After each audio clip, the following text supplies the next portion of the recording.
Assalamualaikum warahmatullahi wabarakatuh. Kami mahasiswa PPG Prajabatan Gelombang 2 tahun 2022 akan menjelaskan mengenai pembelajaran berdiferensiasi. Anggota kelompok kami terdiri atas Waude Tutyasdari, Rosya Febiana Fahira, Ferawati, Laude Mursalim Adi Muhyiddin, Erniwati, dan Ahmad. Sejatinya, setiap individu itu berbeda satu dengan yang lainnya. Begitu juga setiap peserta didik di kelas. Itu banyak kebutuhan siswa yang harus dipenuhi. Dan tanpa disadari, setiap harinya menghadapi peserta didik dengan berbagai keragaman karakter dan tentu kebutuhan belajar yang berbeda. Nah, dengan melihat banyak perbedaan antara satu peserta didik dengan peserta didik yang lain, perlu adanya pembelajaran berdiferensiasi. Lalu, apa sih pembelajaran berdiferensiasi? Sebelumnya, mari kita lihat gambar berikut. Dari ketiga gambar ini, tentu kita bisa melihat bahwa masing-masing dari anak tersebut memiliki perbedaan.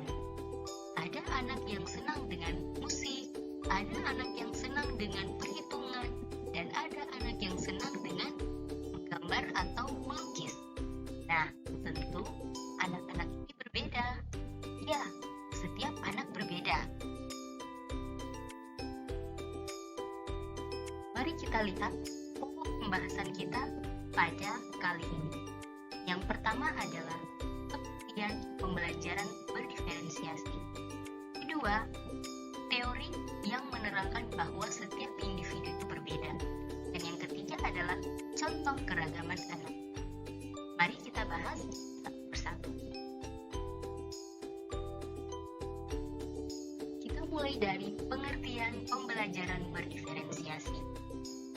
Menurut Tomlinson, pembelajaran berdiferensiasi adalah usaha untuk menyesuaikan proses pembelajaran di kelas untuk memenuhi kebutuhan belajar peserta didik sebagai individu.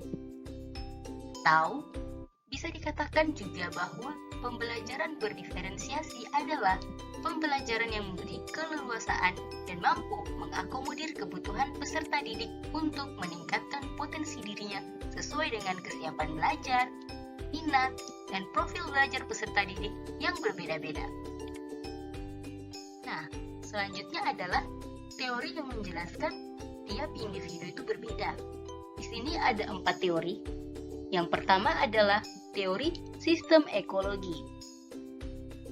Yang kedua adalah teori multiplace intelligence. Ketiga, teori zone of proximal development. Dan yang terakhir adalah learning modalities.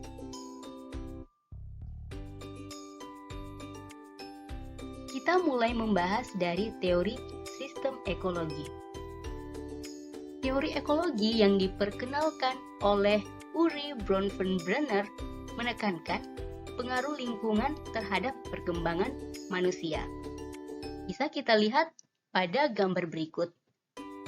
Dalam teori sistem ekologi, terdapat 5 sistem yang mempengaruhi manusia itu sendiri. Dimulai dari mikrosistem. Mikrosistem adalah kondisi yang melatar belakangi anak hidup dan berinteraksi dengan orang lain dan institusi yang paling dekat dengan kehidupannya, seperti orang tua, teman sebaya, tetangga, dan teman sekolah. Sistem yang kedua adalah mesosistem. Mesosistem adalah hubungan antar dalam mikrosistem. Sebagai contoh, orang tua dan guru saling berinteraksi. Sistem yang ketiga adalah ekosistem. Ekosistem merupakan sistem yang berisi sejumlah kondisi yang mempengaruhi perkembangan anak di lingkungan rumah. Namun, anak di sini tidak terlibat secara langsung. Sebagai contoh, karena anak dalam keluarga tersebut adalah keluarga yang kurang mampu, maka si anak tersebut terpaksa harus bekerja mencari uang dan tidak melanjutkan sekolahnya. Di sistem yang keempat adalah makrosistem. Makrosistem adalah sistem yang mengelilingi mikro, meso, dan ekosistem dan merepresentasikan nilai-nilai ideologi, hukum masyarakat, dan budaya politik. Sebagai contoh, anak-anak di Indonesia dan di Amerika tentu berbeda karena makrosistemnya berbeda. Hukum-hukum yang ada di Indonesia dan di Amerika berbeda. Dan sistem yang terakhir adalah kronosistem, yaitu dimensi waktu yang menuntun perjalanan setiap level sistem dari mikro dan makro. Sekarang kita akan melihat contoh keragaman anak dari teori sistem ekologi. Berdasarkan kedua gambar ini, tentu kita bisa melihat perbedaan dari anak-anak ini. Gambar pertama memperlihatkan anak yang tumbuh dari seorang ibu yang merupakan pedagang minuman keliling. Dan gambar kedua memperlihatkan bahwa anak-anak yang tumbuh di lingkungan keluarga yang orang tuanya merupakan pekerja kantoran. Tentu kedua anak ini berbeda, baik dari lingkungan keluarga, strata ekonomi, maupun lingkungan orang-orang yang biasa berinteraksi dengan mereka. Nah, dari teori sistem ekologi dikatakan bahwa lingkungan mempengaruhi anak-anak itu sendiri. Selanjutnya adalah teori multiplace intelligency. Multiplace intelligency adalah istilah untuk menggambarkan variasi jenis kecerdasan yang dimiliki oleh seseorang. Semakin terlatih satu jenis kecerdasan, maka ia mampu menunjukkan performa yang lebih baik.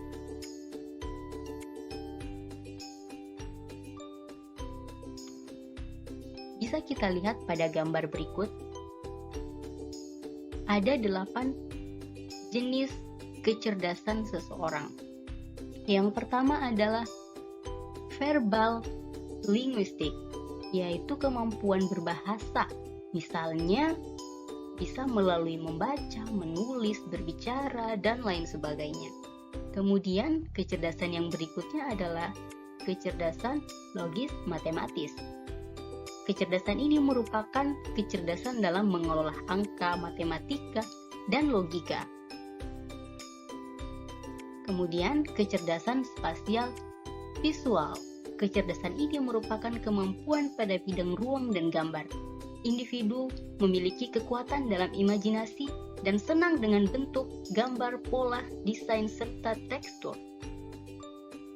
Selanjutnya adalah kecerdasan kinestetik jasmani, yaitu kemampuan dalam koordinasi anggota tubuh dan keseimbangan. Seseorang yang memiliki kecerdasan ini senang melakukan berbagai aktivitas fisik, seperti olahraga, menari, dan aktivitas lainnya. Selanjutnya adalah kecerdasan musikal. Tidak hanya dapat memainkan alat musik atau mendengarkan lagu, seseorang yang memiliki kecerdasan musikal mampu memahami dan membuat melodi, irama, nada, suara, dan ketukan menjadi sebuah musik yang sangat indah. Kecerdasan berikutnya adalah kecerdasan intrapersonal. Kecerdasan ini merupakan kecerdasan introspektif di mana peserta didik mampu memahami diri sendiri, mengetahui kekuatan, kelemahan, dan motivasi dirinya. Kemudian, kecerdasan interpersonal. Nah, kecakapan ini merupakan kemampuan untuk bermasyarakat serta memahami dan berinteraksi dengan orang lain. Orang-orang yang mempunyai kecerdasan ini mampu bekerja, berinteraksi, dan berhubungan dengan orang lain. Dan mereka suka bekerja dalam tim. Dan yang terakhir adalah kecerdasan natural. Adalah kecerdasan seseorang untuk mengenali dan mengkategorikan tanaman, hewan, dan benda-benda lain yang ada di alam ini, serta mereka tertarik mempelajari spesies makhluk hidup. Nah, sekarang kita akan melihat bagaimana contoh keragaman anak dari segi multiple intelligence. Bisa dilihat dari kedua gambar ini, anak-anak ini berbeda. Ada yang senang dengan musik dan ada yang senang berhitung. Mereka memiliki kecerdasan yang berbeda. Ada yang menonjol dalam kecerdasan logis matematis dan ada yang menonjol dalam kecerdasan musikal.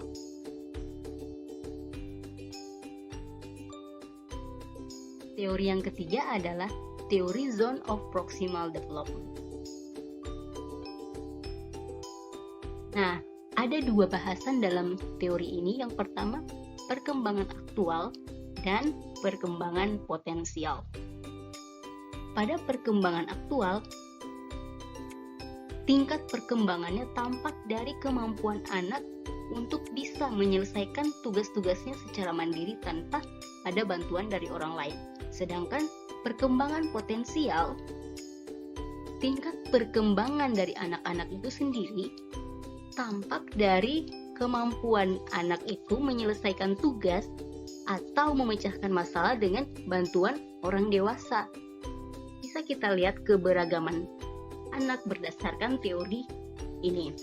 Dari dua gambar ini bisa dilihat bahwa seseorang anak bisa mengerjakan tugasnya secara mandiri, sedangkan anak yang lain harus membutuhkan bantuan orang lain untuk bisa menyelesaikan tugasnya. Disinilah kita bisa melihat bahwa anak-anak itu sangat beragam. Dan yang terakhir adalah teori learning modalities. Nah, di sini ada 3 bagian dalam teori learning modalities. Yang pertama adalah visual. Gaya belajar visual adalah kemampuan seseorang menerima informasi dengan lebih mudah melalui gambar.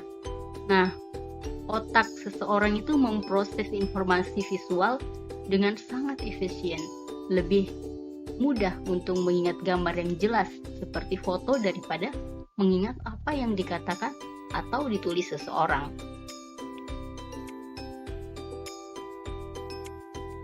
Yang berikutnya adalah gaya belajar auditory, yaitu seseorang menerima informasi dengan lebih mudah melalui mendengar. Jika peserta didik yang memiliki learning modalities audio akan sering mengajukan pertanyaan dan menggunakan diskusi untuk mengklarifikasi atau menyerap materi. Dan yang terakhir adalah gaya belajar kinestetik. Biasanya, seseorang akan melakukan sesuatu dengan fisik, atau paling tepat digambarkan sebagai belajar sambil melakukan atau learning by doing, baik sebagai aktivitas langsung atau melalui pengalaman atau dengan bergerak sambil berpikir atau belajar. Inilah contoh keragaman anak dari segi gaya belajar.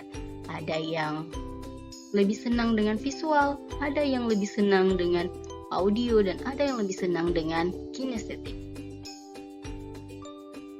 Dari pembahasan kita tadi, dapat disimpulkan bahwa setiap anak itu berbeda.